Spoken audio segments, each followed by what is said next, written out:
कुछ वीडियोस पहले हमने बात की थी कि जीडीपी उन चीजों की मार्केट वैल्यू की मजमूई गिनती होती है जिन्हें हम फाइनल गुड्स एंड सर्विसेज कहते हैं, जो कि किसी मुल्क की हुदूद में एक ड्यूरेशन या अरसे में प्रोड्यूस की गई हों। और हमने जीन्स की मिसाल ली थी, जहां पहले हमने एक किसान के साथ मिलकर खेत में कपास उगाया था, फिर एक कारीगर ने उस कपास से धागा बनाया था, और फिर एक और कारीगर ने उस धागे से कपड़ा बनाया था, और फिर एक दर्जी ने उस कपड़े को इस्तेमाल करके जीन्स बना दिया था। और इस जीन्स की मार्केट वैल्यू 5,000 रुपए थी। और ये फर्ज करके कि ये सब एक ही साल के अंदर अंदर हो गया था, हमने उस साल के जीडीपी में फाइनल गुड यानी तैयार जीन्स की मार्केट वैल्यू 5,000 रुपए शामिल कर ली थी। हमने कहा था कि बीच के मरहलों को हम जीडीपी में शामिल नहीं करते और सिर्फ फाइनल गुड की मार्केट वैल्यू हम गिनती में शामिल कर लेते हैं। इसलिए हमने जीन्स के 5,000 रुपए फाइनल गिनती में शामिल कर लिए थे। लेकिन जीडीपी गिनने के और भी तरीके होते हैं, और उनमें से एक होता है इजाफी कदर गिन लेना, यानी वैल्यू एडेड तरीके से जीडीपी को गिनना। लेकिन हम देखेंगे कि हम जिस भी तरीके से जीडीपी का हिसाब लगाएं, बिल आखिर हम हर तरीके से एक ही नंबर पर आ खड़े होंगे। तो हम पहले बात करते हैं उस किसान की जिसके साथ मिलकर हमने कपास उगाया। हमने जब शुरू किया तो हमारे पास कुछ भी नहीं था, यानी मार्केट वैल्यू 0 या 0 थी। लेकिन अब खेत से हमने कपास उगा लिया और इस कपास की मार्केट वैल्यू है 1,000 रुपए। तो इस किसान के काम से हमने इकोनॉमी में कितनी कदर का इजाफा किया, यानी हमने कितनी वैल्यू ऐड की?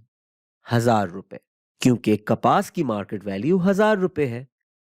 अब इस कपास से कारीगर ने धागा बना दिया, यानी उसने वो कपास लिया जिसकी मार्केट वैल्यू 1,000 रुपए है और उसे धागे में तब्दील कर दिया, और अब इस धागे की मार्केट वैल्यू 2,000 रुपए है। अब इस कारीगर ने इकोनॉमी में कितनी वैल्यू का इजाफा किया या वैल्यू ऐड की? इसने जो चीज ली थी उसकी मार्केट वैल्यू थी 1,000 रुपए, और अब उसने जो चीज बना ली है उसकी मार्केट वैल्यू है 2,000 रुपए। तो इस कारीगर ने इकोनॉमी में 1,000 रुपए की वैल्यू ऐड कर दी है।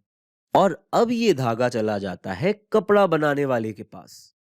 अब उसने वो धागा लिया जिसकी मार्केट वैल्यू है 2,000 रुपए, और उससे उसने ये कपड़ा बना लिया जिसकी मार्केट वैल्यू है 3,200 रुपए। तो इस कपड़ा बनाने वाले भाई ने इकोनॉमी में कितनी वैल्यू ऐड की? बिल्कुल ठीक पहचाना आपने, 1,200 रुपए। और फिर आ जाते हैं हम हमारे दर्जी भाई के पास। इन्होंने ये कपड़ा लिया जिसकी मार्केट वैल्यू है 3,200 रुपए, और उससे इन्होंने ये जीन्स बना ली जिसकी मार्केट वैल्यू है 5,000 रुपए। तो ऐसे इन दर्जी भाई ने हमारी इकोनॉमी में 1,800 रुपए की वैल्यू ऐड कर दी।